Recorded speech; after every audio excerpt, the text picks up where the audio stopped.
Directeur général Alassane Samba Diop, de m'honorer de votre invitation à expliquer ce que nous venons d'installer. Des Sénégalais de tous les horizons, du Baol, de Saint-Louis, de Kaolack, des Sénégalais du Mali, de Côte d'Ivoire, ont tous été habitants de la ville de Dakar au temps colonial. Dakar était la capitale de l'Afrique occidentale française. Dakar était un melting pot dont le noyau était constitué par les Wolofs Lébou de Dakar. Mais dans ce melting pot, tout le monde se fréquentait. Tout le monde s'estimait, se respectait. Tout le monde avait la même culture. Culture faite de générosité, faite d'ouverture, faite d'altérité à l'égard de tous.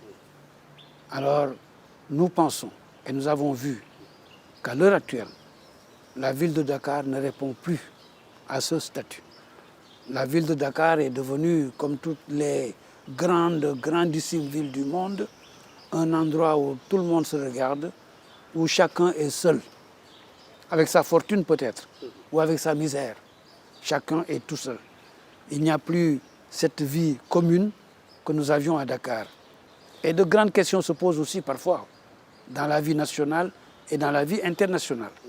Dans les temps anciens, les grands notables de Dakar, qu'ils soient issus des Alpulaar, comme mon ami et mon père à la fois, Seydou Nourou Tall, qui fut mon ami et mon père, comme lui, comme Mamadou Ndoye Hassan, mon oncle Ndoye Hassan, lui Amadou Hassan Ndoye, comme le grand Serigne de Dakar que fut El Hadji Ibrahima Diop, comme Cheikh Saadibou. Mais tous, ils savaient se retrouver lorsqu'il y avait de grands problèmes avec l'administration coloniale pour agir et ramener la paix et le bien-être dans notre société. Aujourd'hui, il n'y a personne pour le faire. Et chaque Sénégalais à Dakar sait qu'il est seul. Or, nous voulons diminuer cette solitude. C'est cette tradition que le Club Dakar vous ramenez? C'est cette tradition que le Club de Dakar, qu'on a appelé en Wolof Wandakarou, parce que Wandakarou, c'est tout le monde. Oui. C'est chaque personne qui se sent vivant à Dakar, vivant dans cette métropole universaliste qui absorbe tout le monde et qui aime tout le monde. Alors, des personnalités, anciens ministres, anciens députés, chefs d'entreprise, qui sont mes amis, dont je crois être l'ami aussi, nous sommes retrouvés pour discuter de cela. Et nous avons créé ensemble le noyau constitutif du groupement appelé Club de Dakar, Wandakarou. Nous avons pour objectif, de contribuer à la formation des Sénégalais et des Africains en général. Ça veut dire l'enseignement, la culture, l'éducation. Mais aussi et surtout, dans les œuvres sociales, de faire, non pas seulement comme des personnes éloignées qui envoient de l'argent, mais des personnes proches, qui vivent avec leurs congénères, qui vivent avec leurs concitoyens, qui apportent de l'argent quand c'est besoin, quand le besoin se fait sentir, mais qui apportent surtout leur présence humaine à côté des gens. Et cela, c'est notre conception de la vie sociale que nous partageons nous tous. Et aussi, en même temps, s'il y a de grands conflits dans notre société, pour autant qu'on peut être consulté, nous ferons des délégations pour essayer de résoudre ces conflits-là, les conflits dans les maisons, les conflits en politique, les conflits dans la société. Il n'y a que des conflits. Et parfois, on a des problèmes. On aimerait bien avoir quelqu'un pour venir servir d'intermédiaire pour les résoudre. Mais tout cela, c'était Dakar, en fait. Oui. Quand j'étais petit, ici, dans les années 50, les années 60, tout ce que je viens de dire existait à Dakar. Et nous vivions tous bien. Et c'est cela que nous souhaitons pour l'ensemble des populations du monde entier qui vivent au Sénégal. Comment comptez-vous faire pour que justement le Club Dakar ait cette présence, cette prégnance? Alors, ce Club de Dakar est organisé en sous-groupes. Il y a un bureau composé par euphémisme d'un président, parce que nous avions souhaité, en tout cas moi personnellement, j'avais souhaité que personne ne soit le président et que nous tous, que chacun soit le président de tous. Mais une majorité a voulu que m'honorer de la présidence. Mais moi, je l'appelle un président coordinateur. Je fais de la coordination avec mes autres co-présidents. Nous avons des groupements et chaque groupement est spécialisé. Et chaque groupement peut prendre toutes les initiatives nécessaires à l'accomplissement de notre vocation. Nous avons une vocation universelle. Nous voulons que notre voix, notre philosophie, nos sentiments soient sentis et compris, pas seulement au Sénégal, mais dans le monde entier. Mais pour le bien-être du Sénégal, en priorité. Dakar est la capitale du Sénégal, comme vous l'avez dit, qui centralise aujourd'hui toutes les institutions du Sénégal. L'une des premières institutions semble avoir des difficultés aujourd'hui. Les Sénégalais s'attendaient à voter le 25 février prochain. Il se trouve que le président Macky Sall et l'Assemblée nationale ont décidé de repousser l'élection jusqu'au 15 décembre 2024. Il y a un problème, une crispation à Dakar. On a vu les quelques échauffourées qui ont eu lieu à Dakar. On a vécu les événements de mars 2021. Qu'est-ce que le club de Dakar doit faire ou va faire dans cette situation? Je vous ai écouté et vous avez dit le président de la République semble avoir des difficultés. Moi, je dirais plutôt, monsieur le président de la République a créé des difficultés. Les difficultés ne sont pas allées à lui. C'est lui qui a créé les difficultés. Parce qu'il a été élu président de la République pour résoudre nos difficultés. Absolument. Et pour résoudre même ses propres difficultés. Mais nos difficultés et ses propres difficultés sont encadrées, créées, tenues par une charte fondamentale qu'on appelle la Constitution. C'est cette Constitution qui est, même si sur certaines questions je ne suis pas d'accord, mais au sens étymologique du terme, cette Constitution est l'œuvre majeure qui a scellé notre pays en une nation. Mais cette Constitution doit être respectée. Quelles que soient les circonstances, la Constitution doit être respectée. Depuis 1776, l'Amérique a rencontré toutes sortes de difficultés. Les États-Unis d'Amérique, j'entends. Mais jamais, jamais au grand jamais, un seul chef d'État américain n'a osé toucher à la Constitution des États-Unis et à ses amendements. Or, l'Amérique a connu la guerre de sécession, a connu la Première Guerre mondiale, a connu la Deuxième Guerre mondiale, a connu l'assassinat du président Kennedy. Mais ce sont des grosses difficultés. Et récemment, toutes les histoires qu'il y a entre le président Donald Trump et le président Joe Biden, mais personne n'ose et n'a osé toucher à sa constitution. Or, j'ai le regret et j'ai la tristesse même, et pour des raisons personnelles, de constater que notre constitution a été violentée par monsieur le président de la République. C'est lui qui a créé la difficulté. Et cette situation aujourd'hui, comment s'en sortir? L'Assemblée nationale est venue ajouter à cette difficulté en faisant voter une loi, en votant une loi parfaitement anormale, attentatoire à la même Constitution pour confirmer les mêmes choses. Et cela, à mon avis, est d'une gravité pacifique telle que ça conduit le Sénégal peut-être dans une période de méconnaissance totale de ce que nous sommes et de là où nous devons aller. Donc il est important que des solutions urgentes soient prises pour résoudre ce problème. Quelles sont ces pistes de solutions, à votre avis? Il y a peut-être, à mon humble avis, d'autres personnes ont des solutions qu'ils peuvent proposer. Mais moi, ce que je vois et qui est le plus immédiat, et je dis bien le plus proche, le plus immédiat, c'est encore le Conseil constitutionnel du Sénégal. Parce que, à ce que je sache, le Conseil constitutionnel est saisi ou va être saisi d'un recours contre la loi votée par le Parlement récemment. Mais le Conseil constitutionnel Et là, j'en appelle à ces personnalités-là qui ont pour vocation de veiller au respect strict de notre Constitution, trouvent là l'occasion de montrer qu'il accomplit sa mission. Parce que tout le monde, et le monde entier, je dis, sait et dit que notre Constitution a été violée. Le monde entier le dit.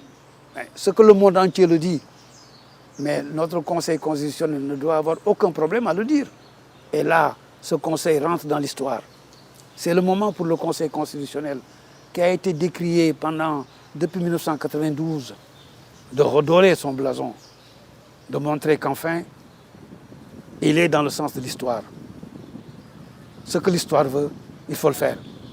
L'histoire immédiate dit que le Conseil constitutionnel doit et devrait annuler cette loi qui a été votée par l'Assemblée nationale. Mais je vais au-delà. Et là, je pose un nouveau problème constitutionnel. Oui. Qu'en sera-t-il du décret évoqué par M. le Président de la République pour arrêter la marche du corps électoral? Qu'en sera-t-il de ce décret? J'ai entendu dire que la Cour suprême a été saisie pour ce décret. Alors, je donne un point de vue de juriste et d'homme de droit. Et pour cela, je pars de la Constitution du Sénégal elle-même. La Constitution a fait une répartition entre les pouvoirs de l'Assemblée nationale et les pouvoirs du président de la République. L'Assemblée nationale vote la loi, l'Assemblée nationale vote les principes de ceci, de cela, de ceci et de cela. Donc les pouvoirs et le domaine de l'Assemblée nationale est énuméré et limité. Et tout le reste dans notre vie relève du pouvoir réglementaire du président de la République. Et donc ce pouvoir réglementaire est illimité. Or, si la loi est définie comme une règle qui s'applique en général à tout le monde et de façon permanente, ces décrets réglementaires ont la même définition. Ce sont des décrets qui ont les mêmes qualités que la loi. Règlement général, applicable à tout le monde et pour toujours. Dans ce cadre-là, la Cour suprême ne me semblerait pas ou ne me semble pas compétente pour un décret à caractère général qui ne viole pas la loi. Parce que lorsque un décret doit être une application de la loi, la Cour suprême juge ce décret par rapport à la loi qu'il applique. Bien sûr. Mais un décret à caractère général n'est pas d'application d'une loi, à moins que ce décret-là soit considéré comme un décret d'application de la Constitution, en disant loi constitutionnelle. Dans ce cas, la Cour suprême peut dire c'est un décret d'application de la Constitution. Et à partir de ce moment, ce décret viole la Constitution elle-même. Et la Cour suprême pourrait l'annuler. Mais dans le cas contraire, il appartiendrait, à mon avis, au Conseil constitutionnel, encore exerçant ce que je crois être le rôle d'un Conseil constitutionnel, de dire ce décret non plus ne sera pas applicable. Et de fixer la date des élections. Parce que le Conseil constitutionnel n'est pas un juge de droit. C'est le régulateur de notre vie. Mais est-ce que le Conseil a le pouvoir de repousser les élections? À mon avis, cette question ne peut pas être posée de façon abrupte, tout seul, comme telle. Cette question doit être la conséquence d'une décision. Si le Conseil constitutionnel annule la loi et dit que ce décret, dans la loi qui vient d'être votée, Oui, bien sûr. et dire que le décret de M. le Président de la République non plus ne s'applique pas pour réguler notre vie nationale, à mon avis, le Conseil constitutionnel devrait étendre sa compétence pour dire que la date des élections sera de tel jour.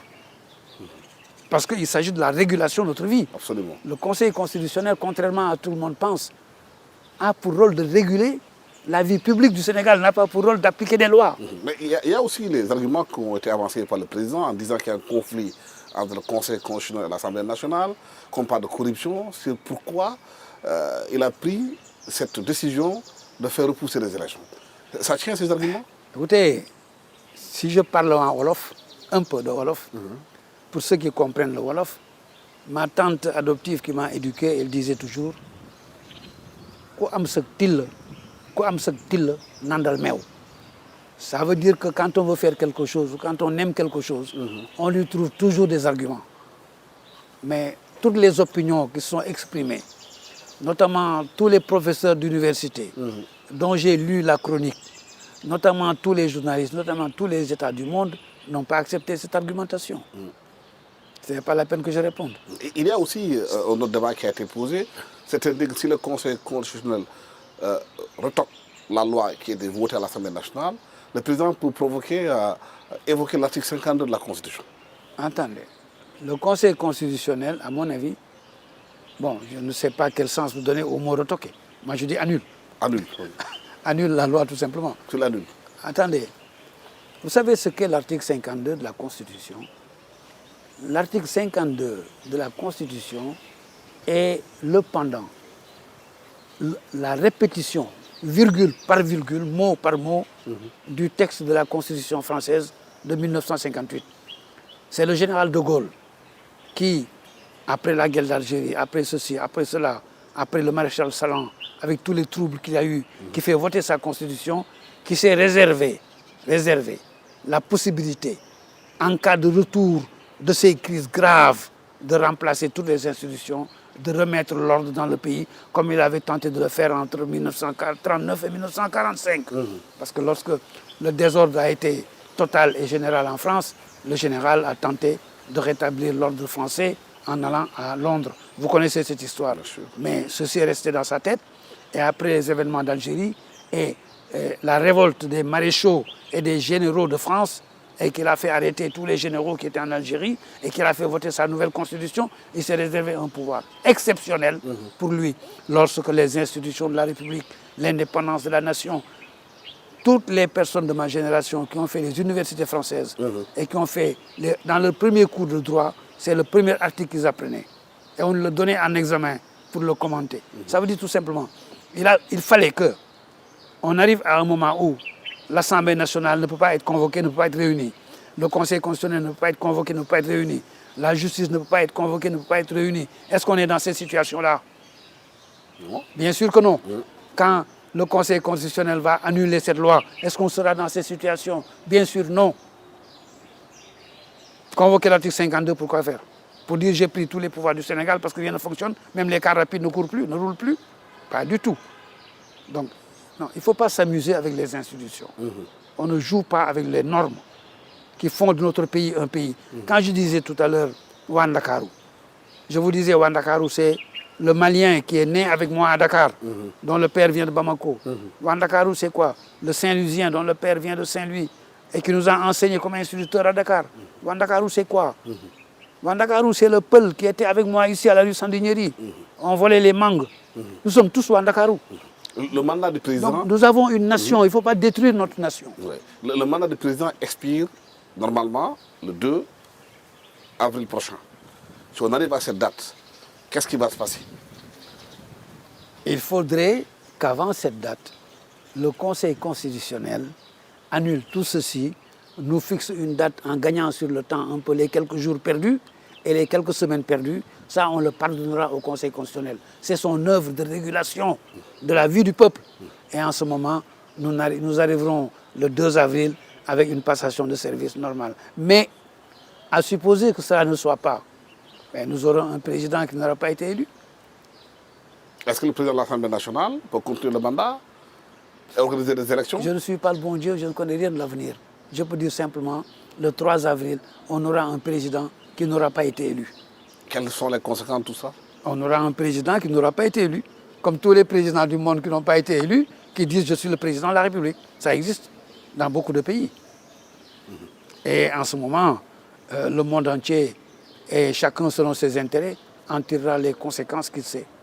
En écoutant les arguments qui ont été avancés, il y a notre confrère du Figaro, Yves Traer, qui a dit qu'il a eu le président Macky Sall au téléphone, que celui-là lui aurait dit qu'il aurait peur que les djihadistes et les salafistes prennent le pays après son départ.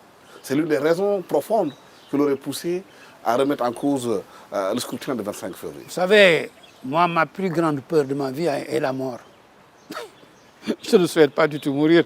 C'est pourquoi j'ai dit au bon Dieu, s'il vous plaît, faisons un pacte. Laisse-moi vivre jusqu'à l'âge de 117 ans. Vous savez, ce n'est pas parce qu'on a peur de quelque chose que vous êtes le seul à connaître que vous allez perturber l'ensemble de 20 millions de Sénégalais quand même. Voilà. Mes propres peurs, ce sont mes propres peurs. Avec mes propres peurs, je perturbe la vie de 20 millions de Sénégalais qui sont dans le monde entier. Mais George Washington avait ses peurs. Lorsque la flotte anglaise était dans la baie de New York et lorsque les Américains